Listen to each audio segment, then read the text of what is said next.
And then whenever I was stuck or confused or frustrated or whatever, we'd meet, have lunch together, and then I'd ask my questions. He would help me out, ask me questions so I could figure it out myself.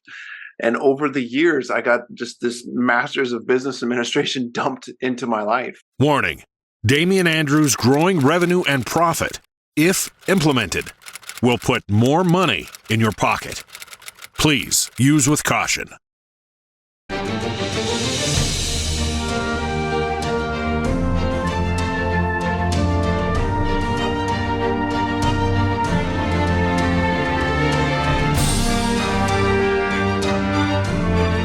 Welcome to Damian Andrews' Growing Revenue and Profit with international speaker and revenue and growth specialist, Damian Andrews. This is your source for practical, usable, and simple action steps that you can do every day to put more money in your pocket. And now, the host of Damian Andrews' Growing Revenue and Profit, Damian Andrews.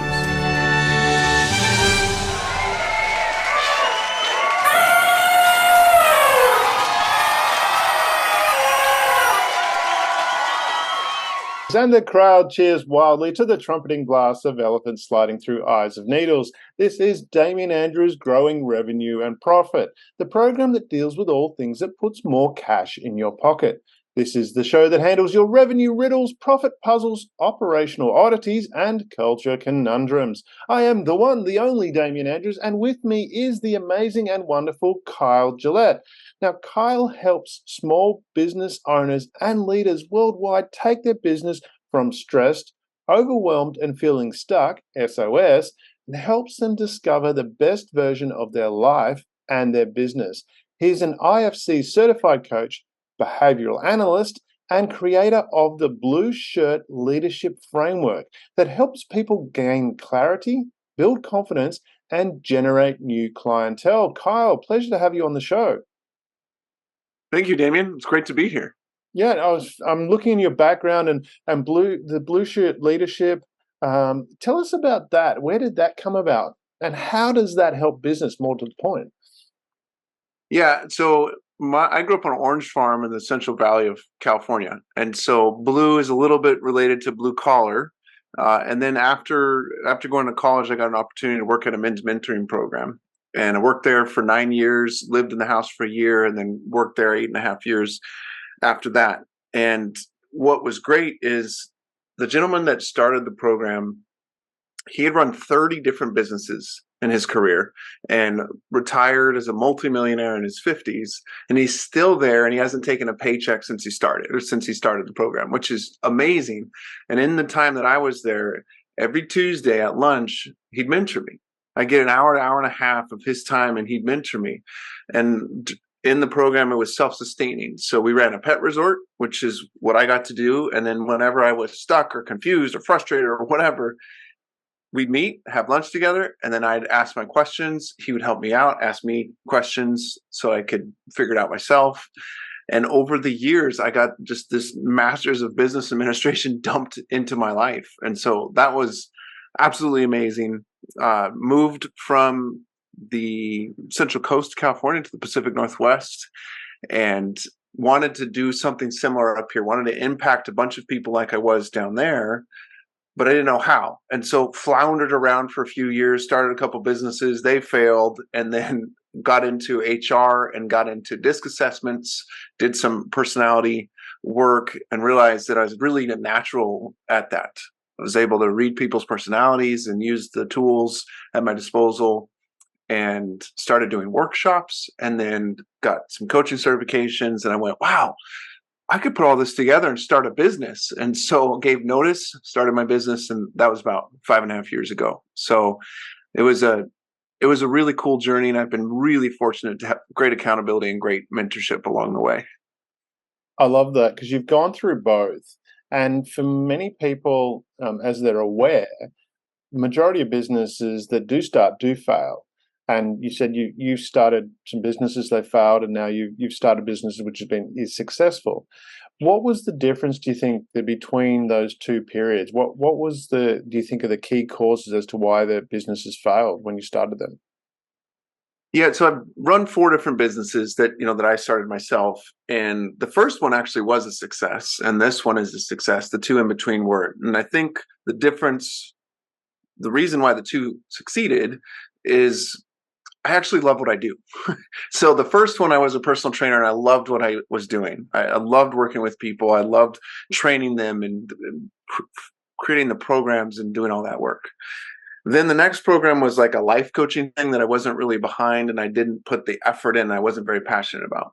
And then I Mm. did this other business that was supposed to be this online training thing where people signed up to get training from me. And it's actually a huge deal now. People do this kind of thing. But I didn't know exactly what I was doing. And so it didn't work out. But the beauty is, I got the passion for this current business, but I have all the experience from the 2 failures and the 1 success that I feed into this one. And so I'm glad for those 2 failures because I know what it's like to have those failures. I know what it's like to spend all that money and it not to work out. But I'm not going to do that with this one now. Like I'm done. I'm done screwing up, and I'm done doing a job I'm not passionate about. I'm done running a business I'm not passionate about. And so I'm grateful for those experiences, and I wouldn't be where I am without them for sure. Yeah.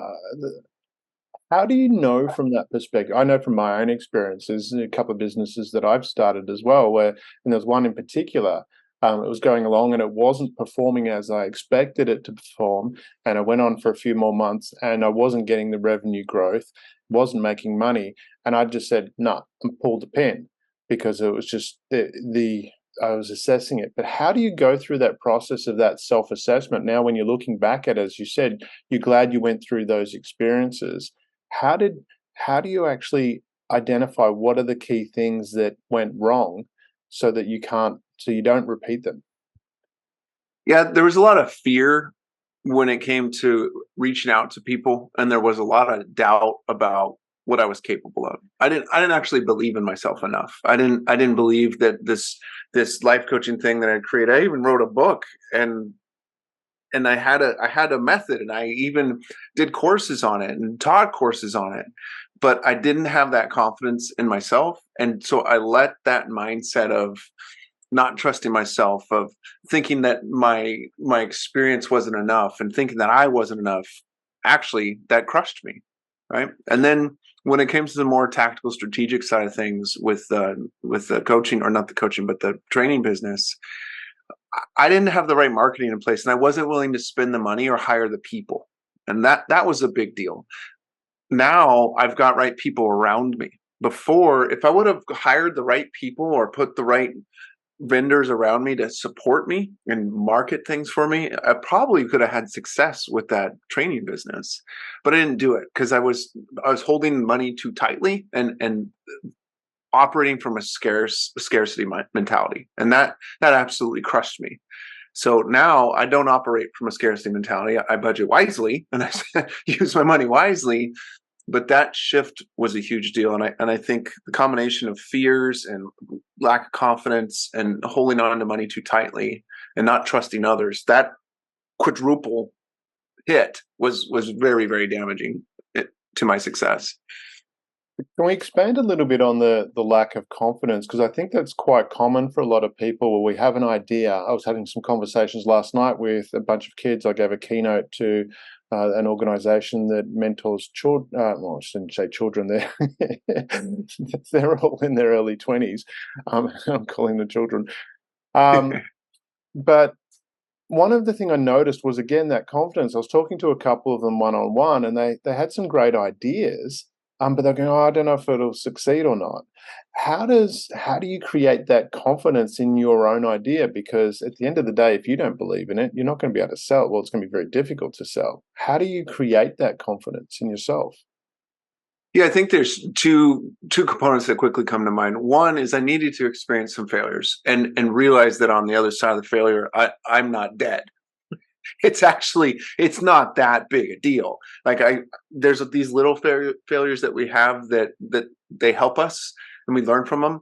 But I needed to experience some bigger things that were a big deal, that things really didn't work out, and that was helpful because, again, I'm not dead as a result of those failures. Mm.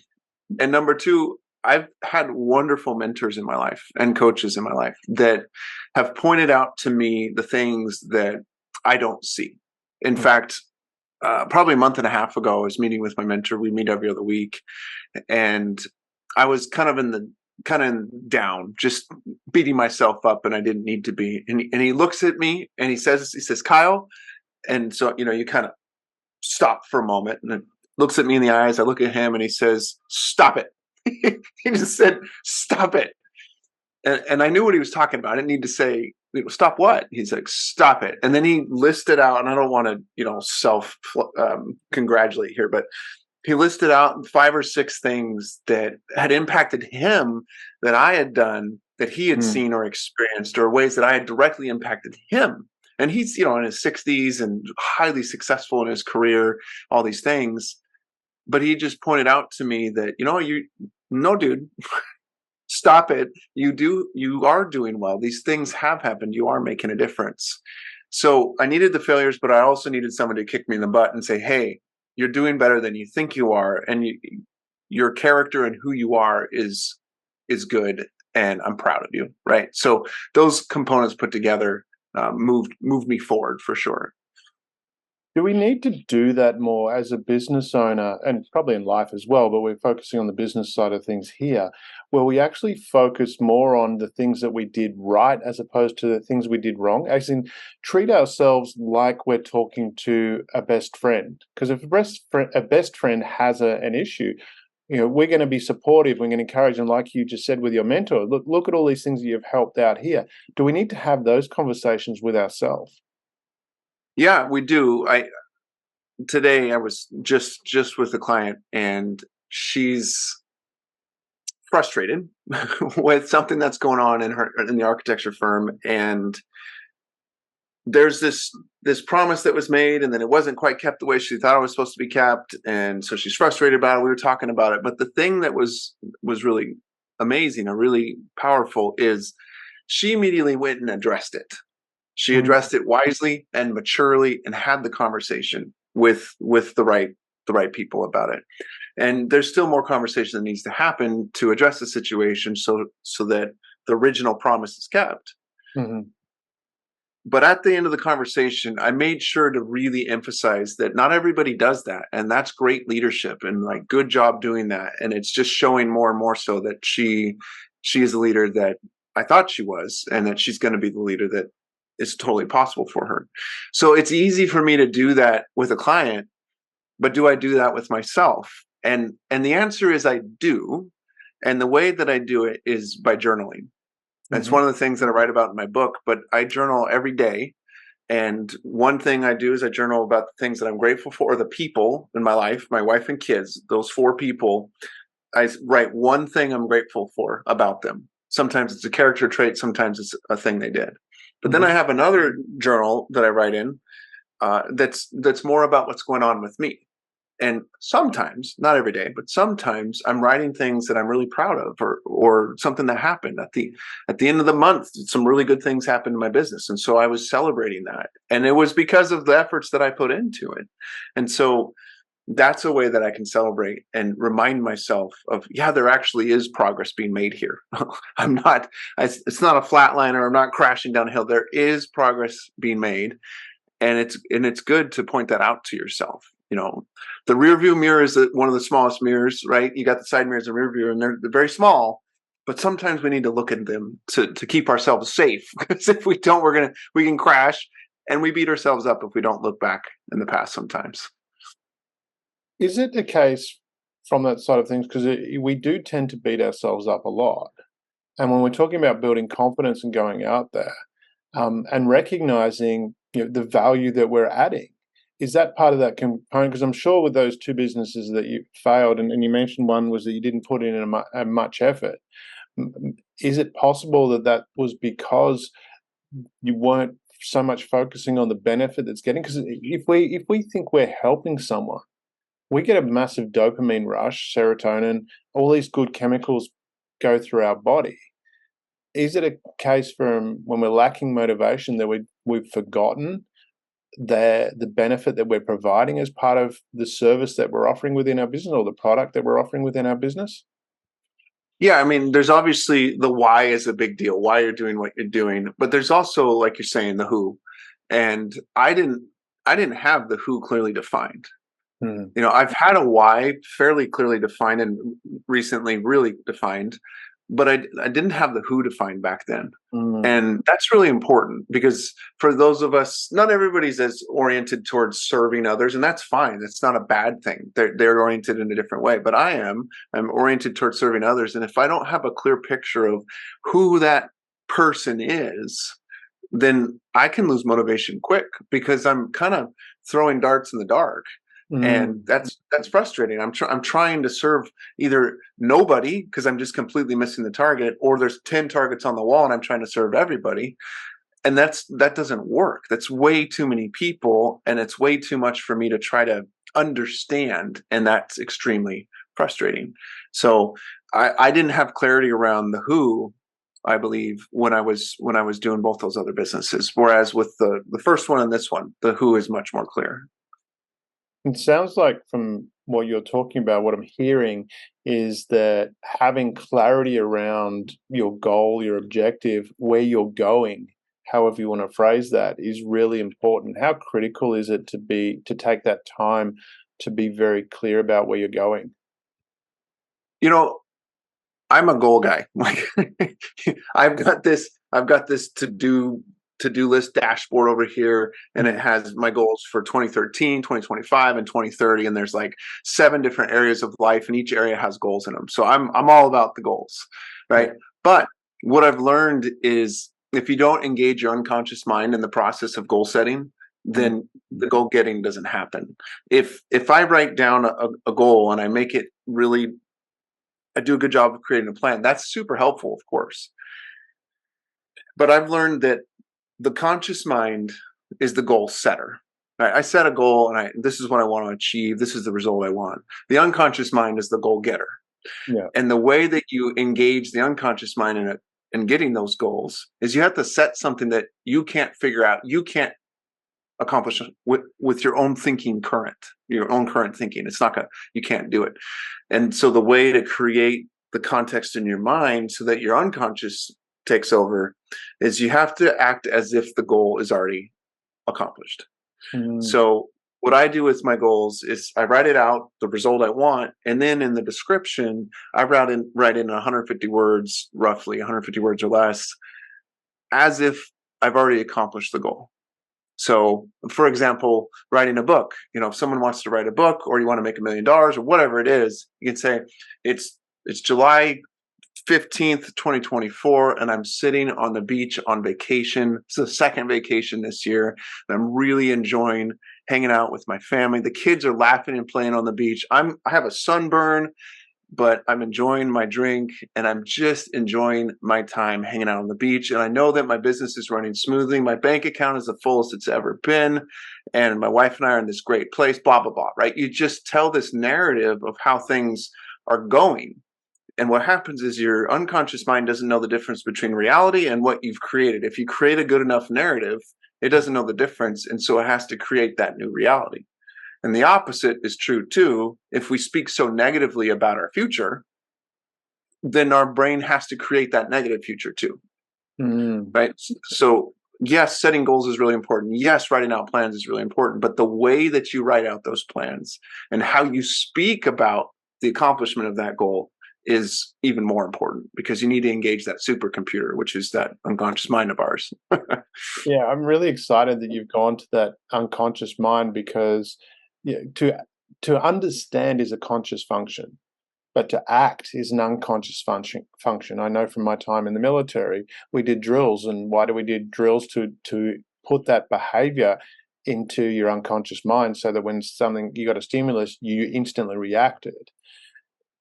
With engaging your unconscious mind, how is it as simple as you said, doing it as though it has happened, or do you need to say take some time for reflection or meditation to allow that to come through? What are ways that you can engage your unconscious mind and allow things to more quickly go into your unconscious mind?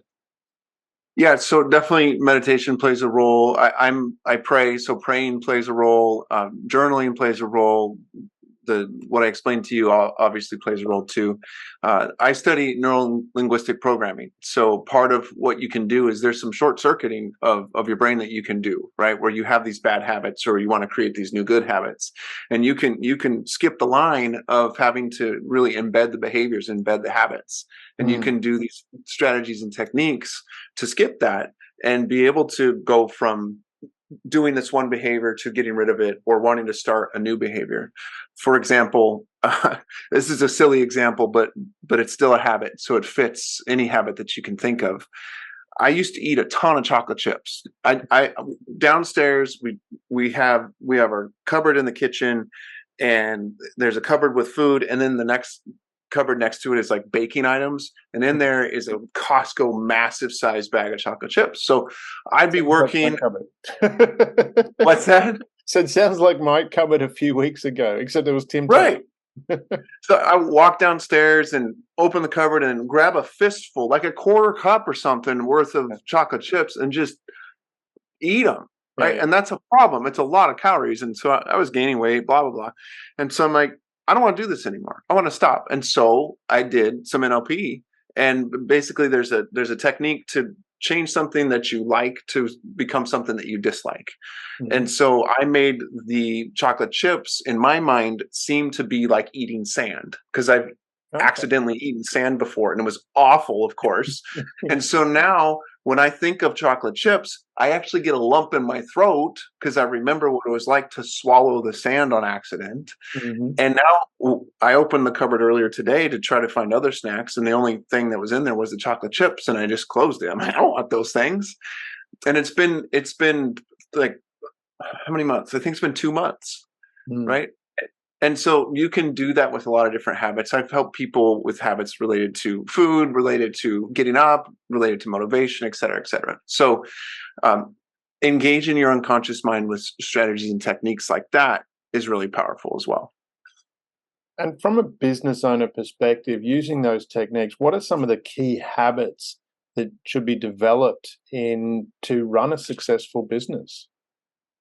Yeah. Number one is you got to be organized. Because if I'm not organized, if my desk is a cluttered mess, my brain is being impacted by that. And so my performance will be impacted by that. If my desk is clean, but my computer desktop isn't, and it's disorganized mess, or my files are off digital, wherever, that's going to mess my performance up as well. So the environment that you put yourself in and how organized you keep that environment is extremely important. It's way more important than people realize, because you can be really, really productive at getting, quote unquote, getting things done. But if what you're getting done isn't done in an organized manner, in a way that you intend it to get done, in other words, it's not planned out, then you really haven't accomplished anything. And unfortunately, several people that I've talked to and several of the clients that I have, one of the reasons they come to me is because of that. I say that they're stressed, they're overwhelmed, and they're stuck. Well, a lot of the reason is because they're not being productive, because they're not organized. It really is as simple as that. Their goals aren't in place. Their literal environment's not in a good place. And that's deeply impacting their performance, because that's impacting the way they're seeing their world. So organization it seems too basic, but it's necessary. It's one of the first things that has to get in the right place. Isn't that the case, though? Most of the things that we need to do are basic and simple, and we actually overlook them because they're so simple, and we put that aside thinking, oh, that can't be that important. But is it a case that most things that we need to do are actually very, very simple, and we just don't do them? Yeah, I mean, it's from brushing your teeth to the way you're putting your seatbelt on in your car. These are very simple things, but if you do them consistently, you do them right. It saves your life, saves your teeth, keeps you healthy. Those are totally, it's the simple things, and they build, right? They're just building on one another over time is ultimately what's going on. Because I look at it, and an example being, if you want to be wealthy, if you keep something of what you earn, you invest that well, and you reinvest the income that comes from that, you will be wealthy. It's not a question. It will happen. And that's a simple process, yet how many people do it? what else can people focus on from that side of things of creating that simplicity in their life to make their business more successful? Yeah, I think reflection is really important. In the book, I talk about my Saturday routine because I go through a lot of habits and mindsets in the book, and then I've read books where the author talks about all these things that you can do, and then they never talk about whether they do it or not. And so I didn't want to be that guy. I'm like, I do this stuff. I'm not just putting random words and random habits in here. These are things that I do. So I just described it, and there's something powerful about reflecting on your week and going, what happened this week? How did it go? And that's one of those habits that I do. I reflect on my finances every Friday. I'm looking at what's happening with my financials. Every Friday, I have a set of 7 different behaviors that I'm tracking, and Mhm. every one of those behaviors has a certain number of hours that I want to be engaging it. Right. So a certain number of hours I want to be coaching, educating myself, doing development work, etc. Right. There's 7 of them. And so on Fridays, I'm looking back at my calendar, looking back at what I did to make sure that I'm filling those spots in with what I intended to do. So that helps me keep focused. That helps me keep on target. And then I do something called a MOLO. Have you heard the term MOLO, MOLO, before? No, actually. So MOLO stands for it's 5 questions, but the MOLO stands for more of, less of. Right. And Yep. yeah, so you're asking yourself 5 questions. What should I do more of? What should I do less of? What should I start doing, keep doing, and stop doing? Yeah. Right. And every Saturday in the morning, I'm hanging out, going through that process of reviewing my week Mhm. and answering those questions. And I pick a very specific topic, but that's what helps me to stay on target and stay focused, and really keeps me moving forward and be able to reflect on what's happened. I love that you're talking about MOLO, and I understand the principle. I hadn't heard that term before. More of, less of, because when you Yeah. look at it, and when you look at your week as running a business, and how you manage that, or even your day, there's things that we can do that are busy work and really are not very productive. And then we've got other work which is really, the 80-20 rule, Pareto principle is, 80% of the results come 20% of the work. How do you identify what works? Because I know from my perspective, my day is pretty much about doing that 20%. A lot of stuff just gets left, and I have really, really productive days. But how do you identify that? How does a person go, okay, I'm not going to go to my emails straight up at the start of the day and go through and check all the emails and then not deal with them either. I'm going to read it and come back to it because that's a massive time waster. How does someone identify what are the key things to focus on in their business? Yeah, I think it's a series of goals that you set, and what I mean by that is I like to set goals for every 12 weeks, so quarterly goals, Mhm. and maybe I have a goal that I set that takes me a year to complete, Mhm. but I focus on it a year at a time, and in the process, I'm measuring what's going on with that goal. So, are you familiar with lead and lag measures? Is that terminology familiar to you? Yes, yeah. Yeah. Okay, so I'll briefly explain just in case folks that are listening haven't heard those terms or I've heard them differently. But so a lag measure is the result, an outcome from what you're trying to do, and then a lead measure is the actions that you take that you 100% control that leads to the result that you want. And so for me, I track my lead measures very closely. Of course, you track your lag measures, but you can't control them. So Mhm. I track my lead measures very carefully and every single day. And when a lead measure that I'm doing over time, over let's say 3 days, is clearly proving that it's not the actions I should be taking, I stop doing it. Right. And so over time, as I've set these goals and I focus on them day in, day in, day in, and I see that this measure works, but this one doesn't, I've shaped what I do into this very intentional, efficient system of work that I'm doing. And I have a track record of the data to show what worked and what didn't work. Mm. So for me, the short answer is track your work. And if you track your work, then you know what worked and what didn't. And what didn't work, get it out of there. Throw it away. Don't do it. Why do it, right? And so that's been my approach to it. That's been really helpful, and why I created those 7 categories, because those 7 categories always help me, always make things efficient and move me forward. That comes back to being focused and clear about where you're going, having those 7 categories, having those goals, and also assessing, as you're saying, what is these tasks that are they moving me towards where I need to get? Is that, in a nutshell, summarizing that process? Yeah. Yep. Exactly. If we can move on now, because we'll get to your book, but because you've got the book right now, Leadership, but you also have Blue Shirt Leadership. Now, the BLUE is an acronym, which, if I've done my research correctly, it stands for Be a Self-Aware Leader, Lead with Accountability, Use a Growth Mindset, and Empower Others. So where did Blue Shirt Leadership, you touched on it before, but where did it really come from? What was the driver that you wanted to bring this to the world? Yeah, when I was about maybe 2 months into this business, I was doing a lot of DISC assessments and DISC training, and I love that world, and I still do it. Mm-hmm. But it wasn't mine. It was, it's a tool that other people created that's really valuable and worth using, but I didn't have control over it. And I'm kind of a control freak. So I wanted to have control. I mean, how many business I resemble that remark. Exactly. Right. So this control freak said, well, I need to create my own intellectual property. And so I started to get to work on that. And I love acronyms. I have a lot of acronyms. I literally have a list of acronyms in a folder over here. Is that going to become a book as well? I should actually. There's several of them in the book, but like there's like 20 different acronyms, and this was one of the first ones in the business.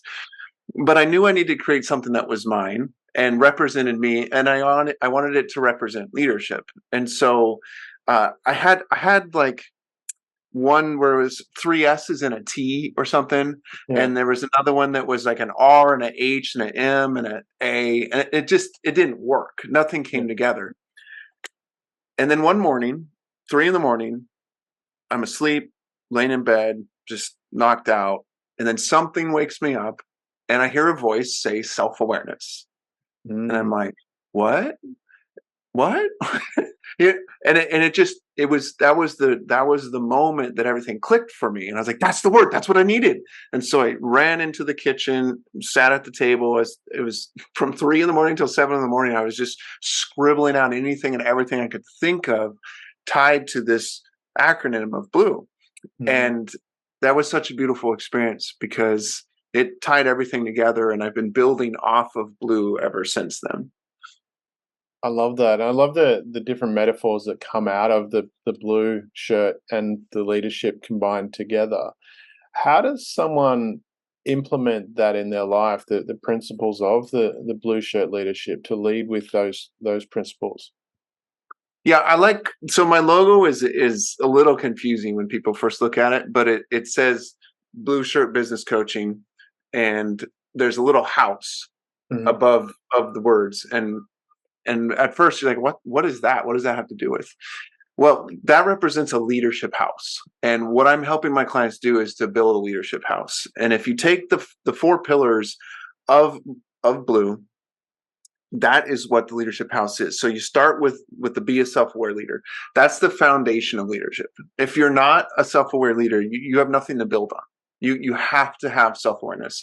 The way to look at self-awareness is like emotional intelligence is an angle to think about when you're thinking of self-awareness. But it's also awareness of how I'm interacting with you, how you're interacting with me, and how that is playing off each other, right? So your foundation, you got to have that self-awareness.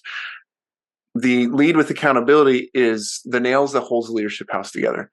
If you don't have accountability within yourself and what you say you're going to do and not keeping your promises, or you're not holding your team accountable, your leadership house crumbles. It's not going to hold together. There's no way. So you have to keep those nails hammered in. And then growth, or using a growth mindset, is the walls and the roof. And this is the idea that your home changes, right? Your leadership changes over time. Sometimes interior walls need to be moved in a home as your family expands or your intentions of using the home changes. It's the same thing with your leadership. Even sometimes you even add an addition. All of a sudden there's another story because your leadership has grown so much. There's more people that you're influencing. And then finally, empower others is the windows and the doors. And that's the idea that people can look into your leadership and they can see it and they can be influenced by it. They can be inspired by it.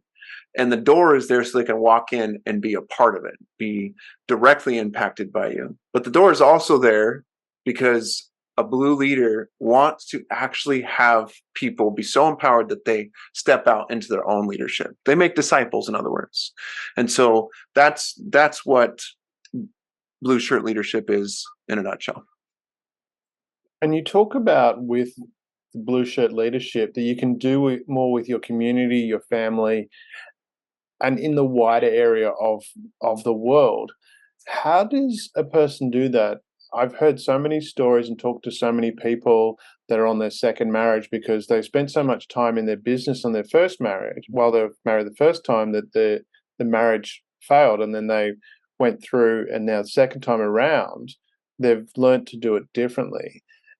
How does someone who hasn't gone through that experience understand that there is a balance in life, and what is that balance? How do they achieve that balance? Yeah, balance is an interesting thing. I actually have a course on balance. And one of the first things I say in the introduction is I'm not talking 50-50. We're not talking about 50% business, Depends 50%. on who you're married to.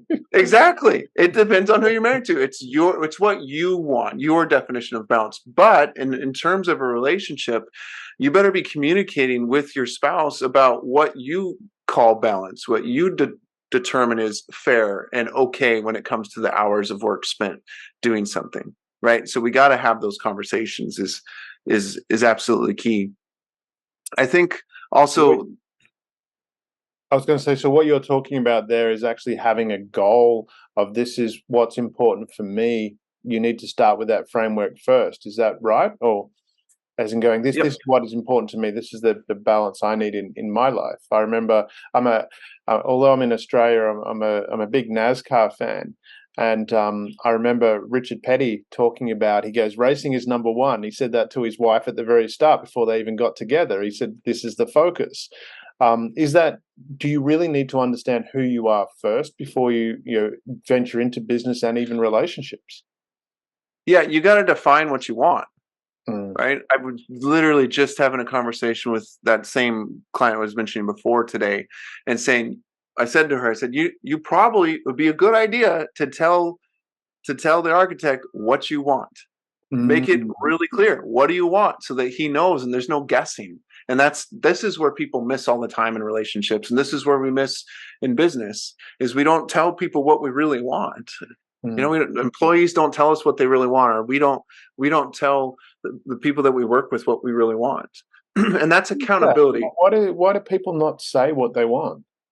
I think they don't know. I look at it because I'm looking when I look back at my history, I think I was just ignorant and I just blurted out what I wanted, not really thinking about it, and I didn't. But I was always going, can I do this? And there was a multi millionaire when I was living in Perth at the time, and I found out where he lived.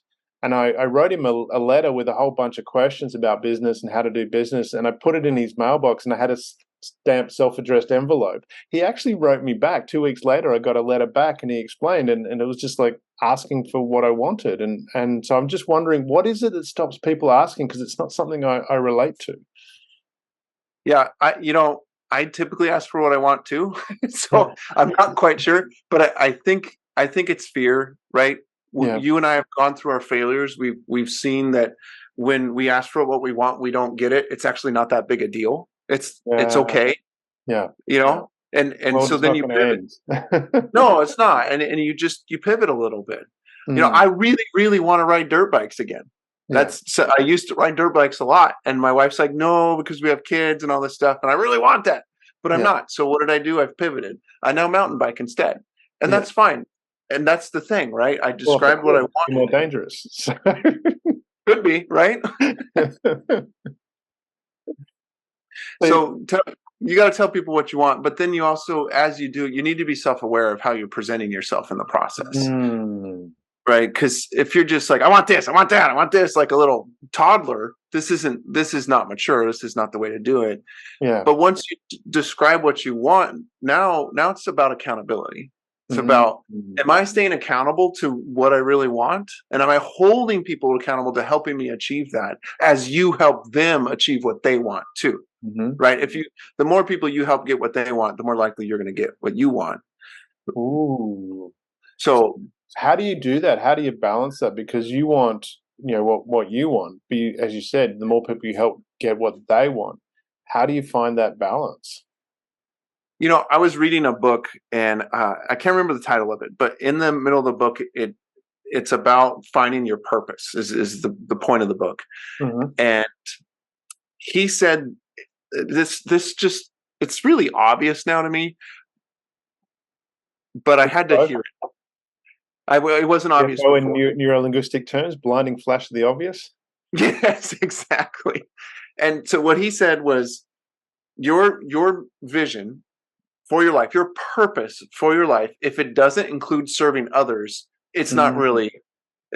really your purpose.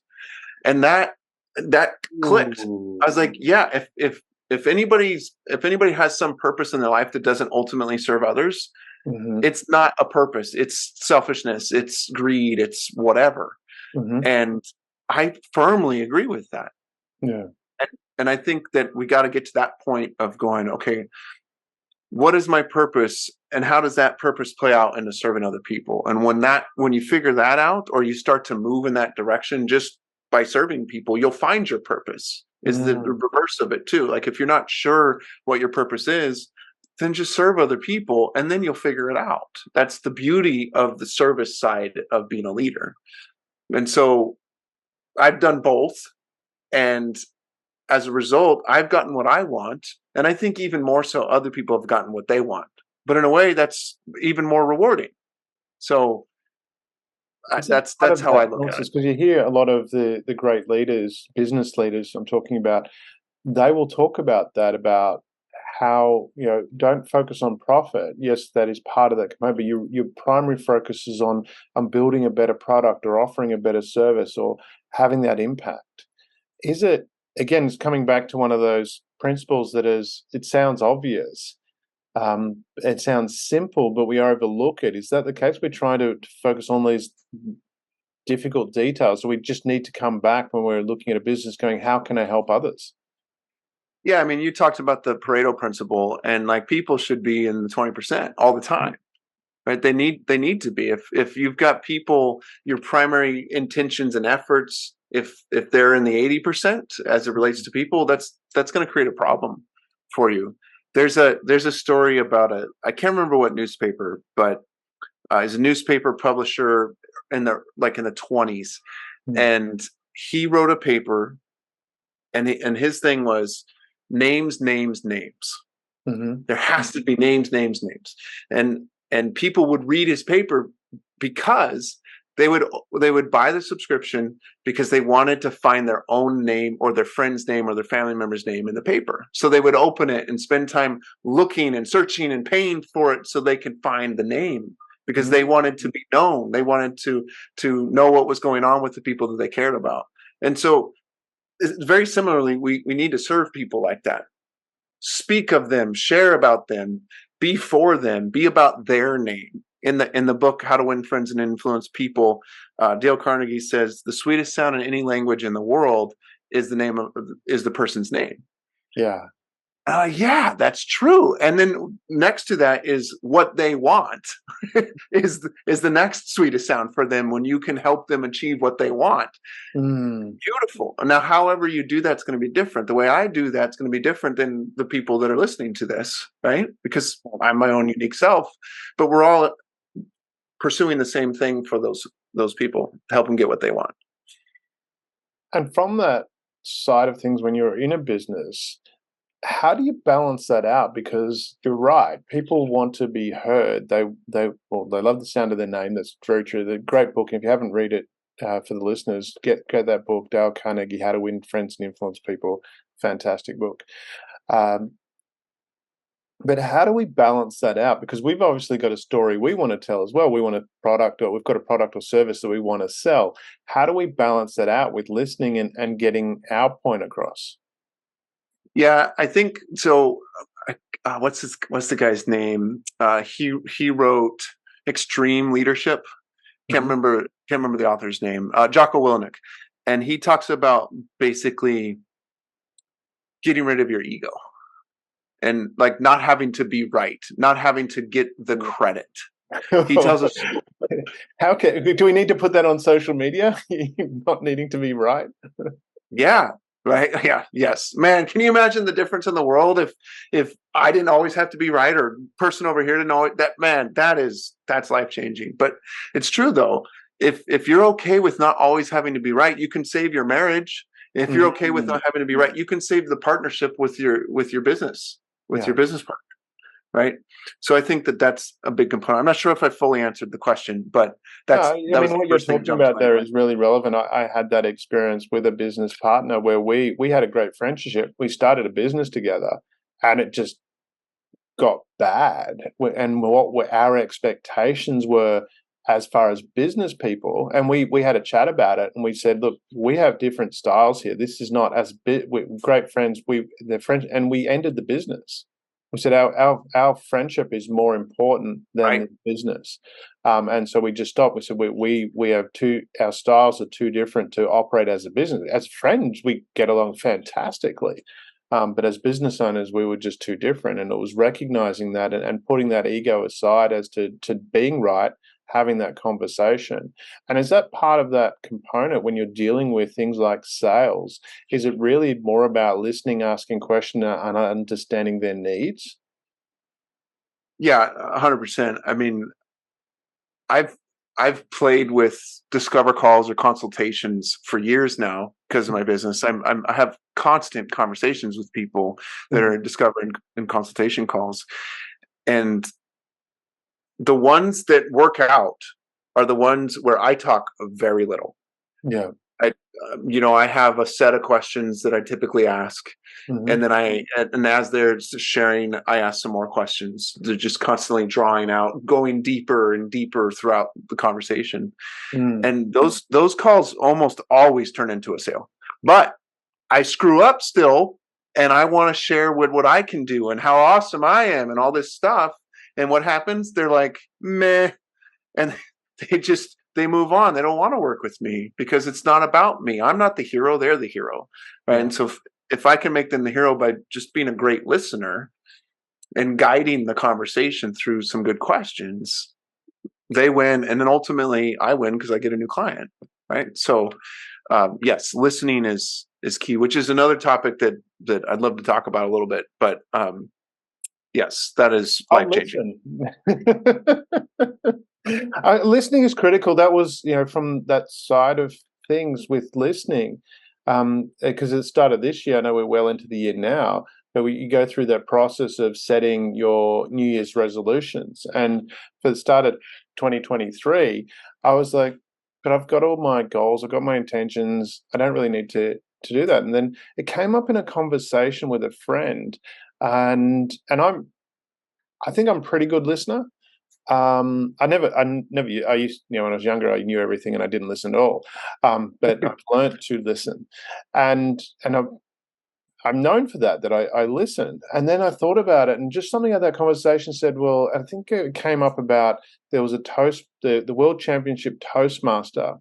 He'd just won the championship, and on the way to the airport, at the airport, as he was getting there, he walked into a bookshop and bought a book on public speaking. And the people he was with said, "You just won the championship. What are you doing?" And he goes, "Well, you can always be better." And so I think it was that motivated me and said, "Well, actually, my intention now is going to be listening more to Yeah, people and having that." And I actually noticed that it took it to a whole new level, where listening and interacting with people and creating deeper connections with people. So how do we actually listen? How do people go about that? And because often when you're talking with someone, they're talking and you're thinking what you're going to say next. And that kind of thing happens. And I know, when we're doing a podcast here, so that's a different scenario. But because I'm as you notice, I'm taking notes so I can actually listen more and go, oh, there's a question to ask about. But in conversations that we're having with people, how do we go through that process of actually stopping what we think we're going to say and actually really, really not just actively listening, but attentively listening? Yeah, there's a book that I read by Nancy Klein. It's called Time to Think, and I recommend everybody read the book. I took a course on it, and I'm reading her most recent book as well, which is called The Promise That Changes Everything. And the subtitle is The Promise, and that promise is I won't interrupt you. And that's the premise of all of this, of listening. That's the premise of true listening, is not interrupting. But before I talk about that and give more details, I want to say one more thing about how to do a good job of listening. You have to first, or we need to, however you want to put it, assume that the person that you're listening to is fascinating. Assume that their life, their story is fascinating. That if you truly listened to them, you truly heard them and engaged their emotions, engaged them fully, they would be fascinating. Start with that premise, and then you can begin to actually listen to people. Mm. So that would be number one. Go ahead. Yeah, because I was expanding on that from business, even big business. I was reading a recent report from the CEO of McDonald's, which is, obviously a massive company. And he was saying we're implementing technologies that will remove some of the mundane tasks that our managers are doing, so that they've got more time to listen to what the market is saying and what the clients are saying, so we can be more adaptive to those needs. So, which is highlighting your point of how important it is. It's important for McDonald's and those kind of companies at a smaller level, the small to medium businesses, it's just as critical. Yep. And the cynic in me says, well, they're just trying to save money. But that will be a part of it as well. Of course it is. Yeah, right. You can have both, right? Yeah. You can have both. You can be cynical and philosophical. Is that right? Isn't that where philosophy comes from, being a cynic to start with? Sure. Yeah. Skepticism is a powerful thing. That's for sure. Got to have it. Yeah. I think on the other part of the listening that I was talking about, yes, you got to see people as fascinating. And then number two, study your people, right? In my book, I talk about the habit of study, and it's part of the empowerment section of the book. And I don't define it at first. So I think when people first read it, they're thinking studying books or a specific subject. But what I'm saying is study the people that you work with, study the people that you live with, study your kids, study your spouse, study your business partner. How many of us can say what type of communication patterns that our spouses use? Are they visual?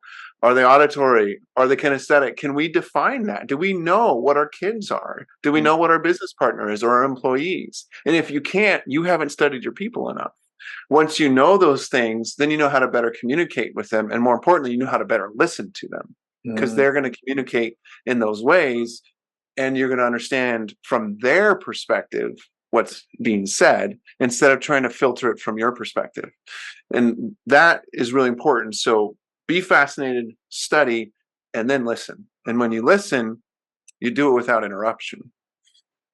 So you're talking about, from their perspective, how challenging is that for people to actually have that, listening to them from their perspective, i.e. letting go of your own, or potentially letting go of your own view of the world, and this need to be right, as you talked about. How important is that to actually really, really, how can we do that?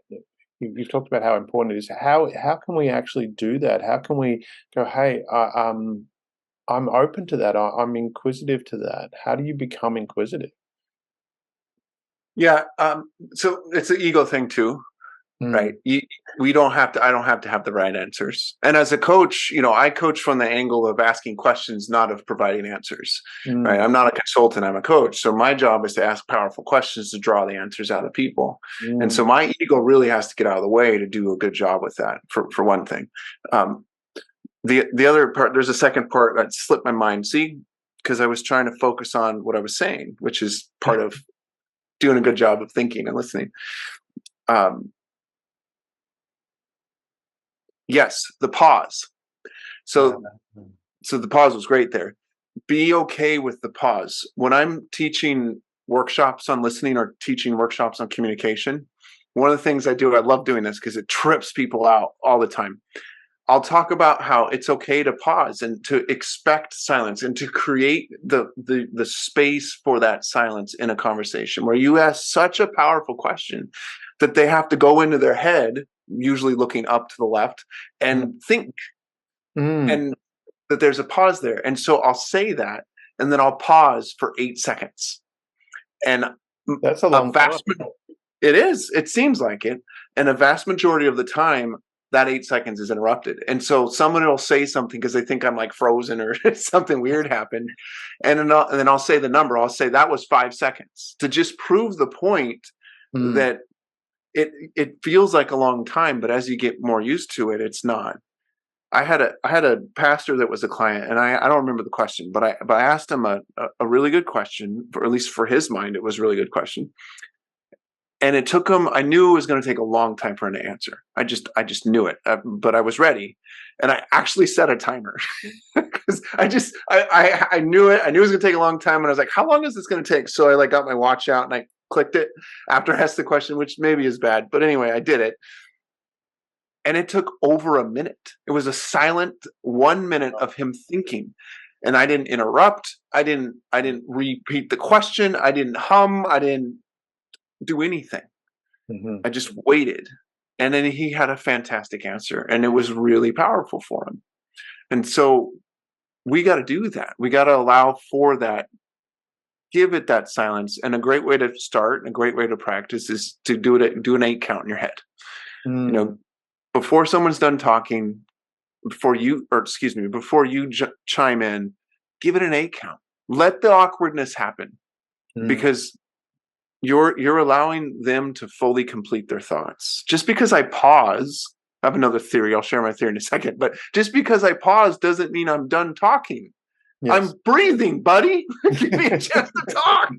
Give me a chance to think.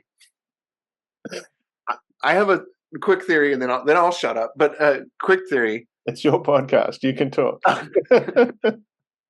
You know how when you're speaking with people, they say a lot? Yes. Or Yeah, so exactly. Those can be really frustrating. They're those filler words. Yes. I think the filler words exist because what the person is saying to you is, I'm not done talking. Please don't interrupt me. I'm just going to say to fill the space. I really think that a lot of the time that's what's happening with the person. And so I still don't like ums and uhs, but I see them from a different angle now. And I try not to use them myself, but I see them from a different angle. And it gives me much more respect for how hard this person is working to be able to say what they have to say.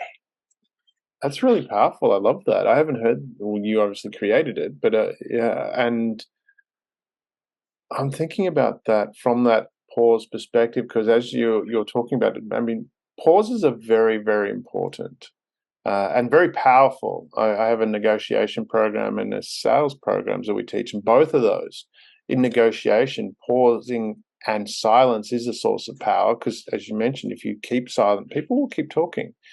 And most people are uncomfortable with it. And also, too, from a sales perspective, when you close, you shut up.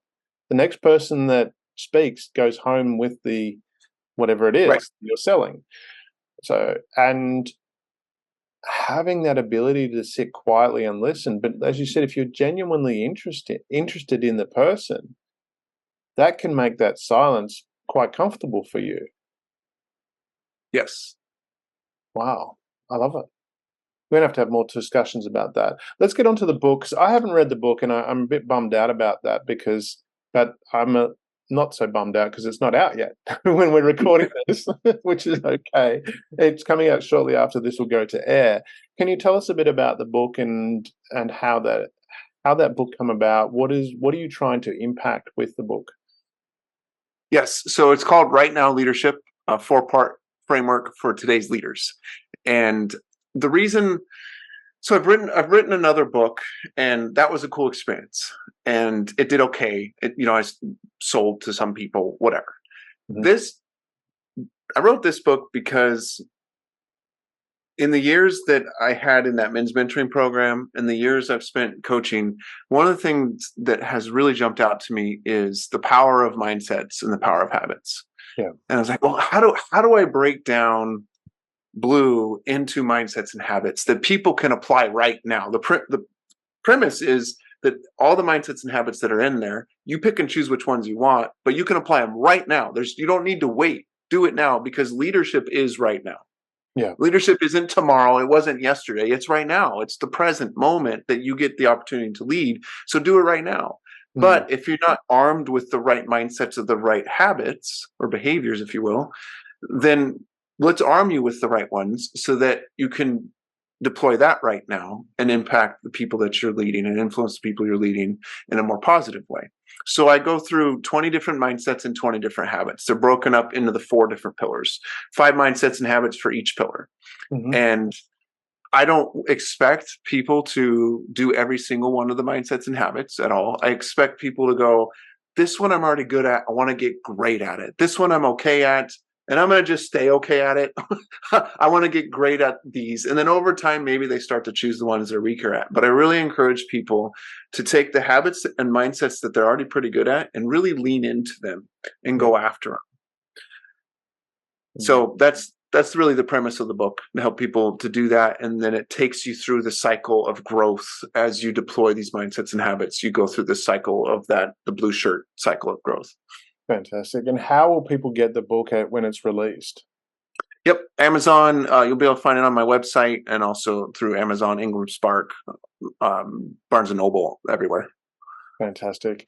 And for people that connect with you and want to learn more about you and maybe and find more about you and actually connect with you, how do they reach you? What's the best way of reaching? We'll include that in the show notes, but what's the best way of contacting you? Yeah, blueshirtcoaching.com is a great way to connect with me. It's my website. You can schedule a consultation with me.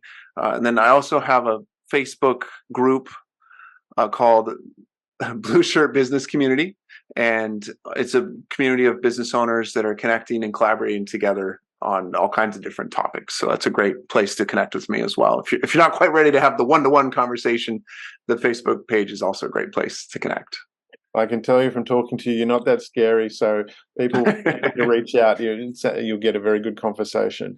Before we go, can you encapsulate what you'd like the audience to take away from this interview? Give them a nutshell, a kernel of wisdoms. What do you want? What impact do you want this podcast to have on the listeners? Yeah, I think the only thing that lasts forever is relationships. I don't think anything else lasts forever. I get to have the relationships I have with my kids and my wife and my friends and other people that I've met forever. I think that that's really what happens. And so what I suggest is be massively curious about every person that you meet. Assume that they are fascinating, no matter how mundane their life may seem. Assume they're fascinating and give them the best of your attention as you listen to what they have to say. And that will impact people forever.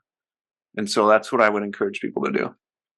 I love that. Kyle, it's been so wonderful having you on the show. There's so much knowledge there, so much passion as well that you're sharing with the audience. Thank you very much for taking the time. Yeah, thank you so much. Great interview. I appreciate the questions.